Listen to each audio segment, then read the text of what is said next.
Hello. Hello ka mga kasama, mga ka-subscriber. So, ito na naman ako ngayon para bigay sa inyo ng isang makatutorang tutorial about sa paggawa ng mga bulaklak. Pagpasensya nyo na itsura ko kasi sobrang init talaga dito sa bahay kahit na nasa loob ko na sus Ginoo, grabe. Ayan na nga, may lumalabas na tagyawat, ang laki. Okay guys, ngayon gagawa ko ng tutorial about sa paggawa ng bulaklak sa felt cloth na tawagin. Okay, so sa mga bago pa lang dito sa akin channels na mga ngayon pa lang bumibisita, please don't forget to subscribe down and watch all my video about tutorial how to make flowers. Okay, don't bother what I wear or what my looks like in front of the camera because it's too hot here, you know, in Philippines. The temperature is very hot. Even you are inside the house, even the electric fan is facing you, it's still, you can feel the heat, you can feel the hot. So don't bother what I wear. Okay guys, I'm being true in here. What you see is what you get from me. Okay, so guys, keep on watching. Bye bye. Ito po yung mga kakailanganin natin sa paggawa ng felt flower. Yan, kulay pink at saka green na felt cloth. Yan, may mga sizes na. Yan. At saka need natin ng roller need natin.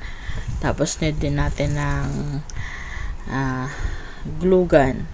Yan, may bala na rin yung glue gun. Okay?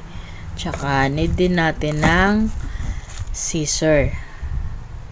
Okay, let's start.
now ay tapos na yung tapos ko na yung flowers na nagawa sa felt cloth. Sana magustuhan nyo at wag nyo kakalimutan na i-subscribe sa itong channel na to para po gumawa ako ng maraming mga tutorial na about sa flowers po na kayang-kaya nyong gawin with your kids.